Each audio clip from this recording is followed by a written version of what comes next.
I'll never be an astronaut. I'm certainly never going to space. But just a few meters below the surface, I can float and fly like a bird. Let's leave the air today and live in the water for a while.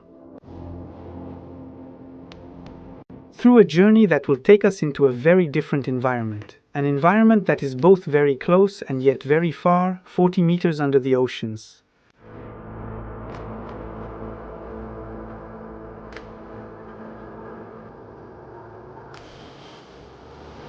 When you enter the worlds below, the first thing that strikes you is that here, nothing seems to oppose the force of gravity. To go up or down, there's no need for stairs, once you're balanced. All directions are equal in terms of energy expenditure, because the weight of our bodies and our equipment, counterbalanced by the buoyant force exerted by the displaced fluid that opposes it, offers the freedom to move in all directions almost effortlessly. Reverse. Forward finning. To the right, to the left. Clumsy to the right. This way. Over there, up. Down, it doesn't matter. In the ocean, no fish has ever worried that its offspring might take a bad fall. To travel here, instead of a bag, you need a scuba tank on your back. This reserve is our source of life. Although it holds barely 15 liters, it's enough to breathe underwater for about an hour. That's because the air inside is highly compressed. So much so that at the start of a dive, this tank weighs 3.6 kilograms more than when it's empty. Every breath of air has weight. 1 liter of air at sea level weighs 1.2 grams. And as strange as it may seem, you wouldn't be able to hold the weight of all the air in a 4x4 meter room at arm's length if it were gathered in one place.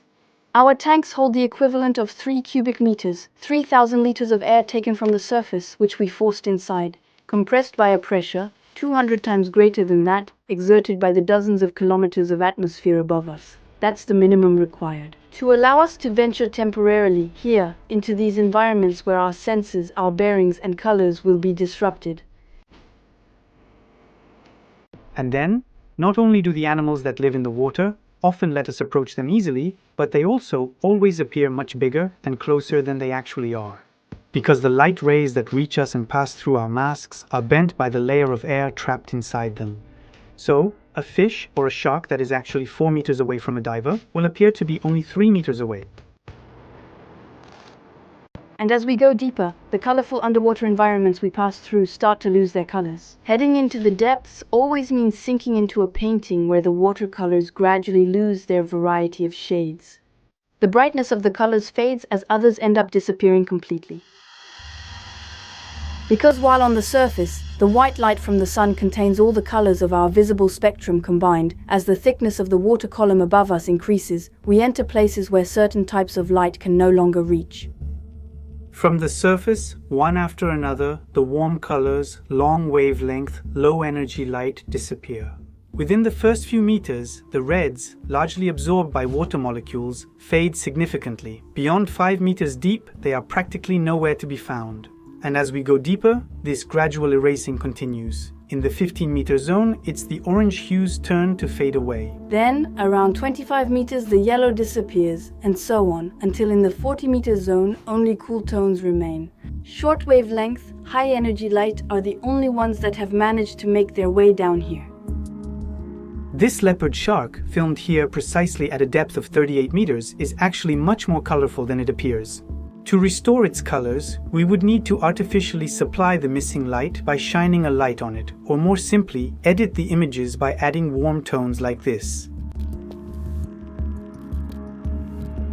By the way, it's funny to think that red has such difficulty penetrating water that even with a powerful lamp illuminating a fish that's 3 meters away from you wouldn't really restore its true red colors. Because the round-trip distance between your artificial light source, your subject and your lens or your eyes would be large enough that almost all of the red light from your lamp would be absorbed along the way.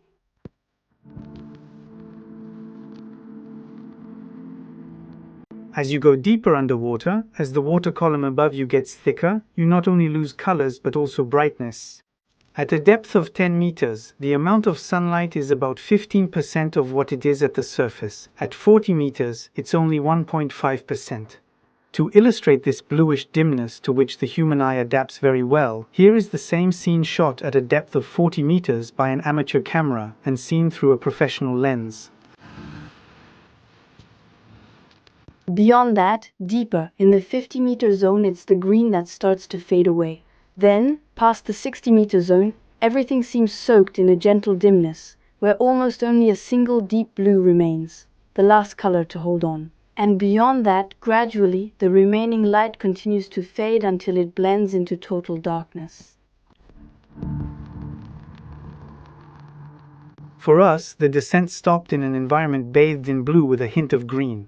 The reason that keeps us from going further is found in the water column, now as tall as a 12-story building towering above us and pressing down with all its weight.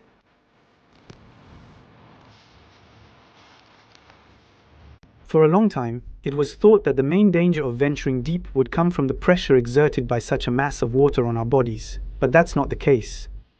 Because even though every additional 10 meters of depth adds the equivalent weight of the 800 kilometers of atmosphere above us pressing down on us, we are, so to speak, protected from these effects because we are mostly made of water, an incompressible fluid.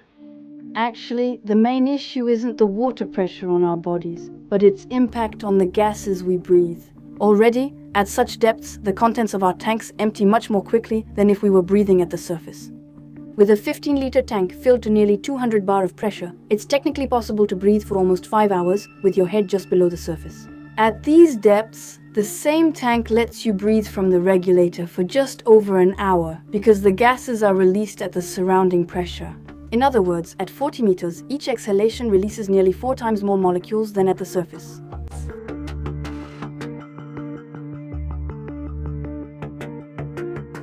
And then, pressure also, and most importantly, affects the way the gases we breathe are absorbed by our bodies.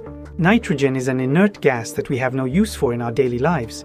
And even though it makes up 79% of the air we breathe at the surface as well as in our tanks, our bodies completely ignore it, at least up to a certain point.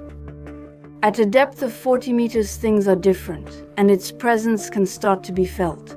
Go 10 to 20 meters deeper and you'll experience nitrogen narcosis. Because this gas would then gradually become a powerful narcotic for us. It acts like getting badly drunk on hard liquor. Breathing compressed air at a depth of 60 meters means risking strange, incoherent, or confused behavior. At such depths, we've seen more than one diver lose their fins and their composure. They experience concentration problems, fits of inappropriate laughter, hallucinations, and panic attacks, becoming euphoric, drowsy, or apathetic. All these effects are as bizarre as they are dangerous, and they're the cause of many accidents. That's why divers using regular air are limited to a maximum depth of 60 meters. Because beyond that, even though narcosis can, with experience, be tamed and controlled, it will inevitably become stronger, eventually leading to loss of consciousness and then death, which is almost certain in the 100-meter zone. That's why, to venture beyond that depth, you need to breathe something other than air. Strange gas mixtures developed over the last century and named trimix, heliox, hydrox. So many names for different dosages and compositions, which have made it possible to venture with tanks to depths of nearly 330 meters.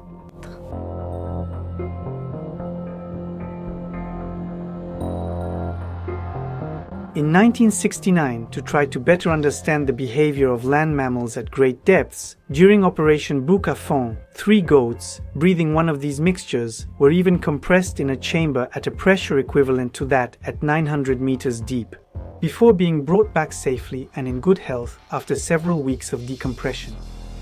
In fact, even though these gases allow you to go very deep, the problem is almost always coming back up. 40 meters isn't much, but it's also a lot, because after spending just about 15 minutes breathing air here, it's already time to slowly start going back up. If the time spent at depth is always brief, it's once again because of the behavior of the gases we breathe. Because after being subjected to the crushing pressures at the bottom, some of these gases have gradually dissolved into our tissues. Ascending too quickly always means taking the risk of seeing.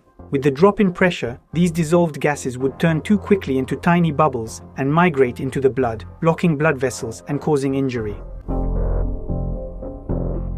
During an air dive at 60 meters, when you begin your ascent after spending about 10 minutes at the bottom, you are still theoretically about 40 minutes away from the surface. At least if you want to come up without turning into a freshly opened bottle of champagne, and to give the bubbles that may have formed in your body time to dissipate safely. This can mean the difference between a life-changing experience and one that could take your life.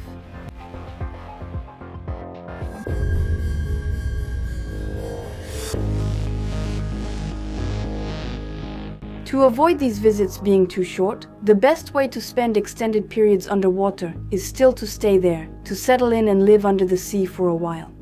That's what the Under the Pole team did when, in 2019, they built an underwater capsule. A temporary home located 20 meters deep and able to accommodate 3 aquanauts for continuous stays of 3 days and 3 nights.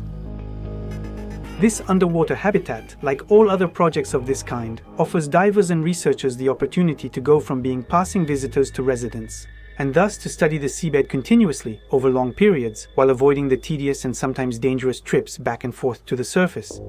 The trade-off for these long stays is, most of the time, having to breathe these special gas mixtures, often helium and oxygen, which turn the occupants' voices into duck-like quacking. Happy birthday to you. Happy birthday to you. And once the mission is over, perform a decompression stop for several hours to allow the dissolved gases to safely escape. And it's funny to think that today, there's only one permanent underwater base left, Aquarius, which hosts both scientists and a training program for NASA astronauts. It just goes to show that living under the sea is probably one of the experiences on Earth that comes closest to a journey into space. With that, for us, it's time to go back up and live in the air. But before we can go home, we have to take a few minutes to pause at the decompression stop. Time to allow our bodies to sufficiently desaturate in an environment that, between 3 and 5 meters deep, has regained its colors.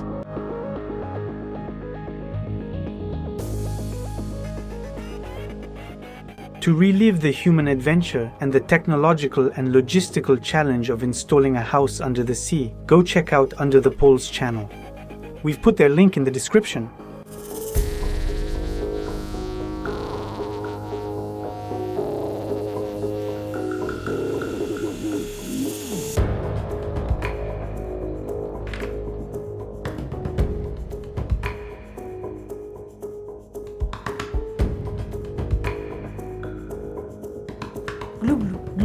Thank you to the entire Rubicon diving team, to everyone who supports us and brings big bubbles of air and a bit of funding to our projects.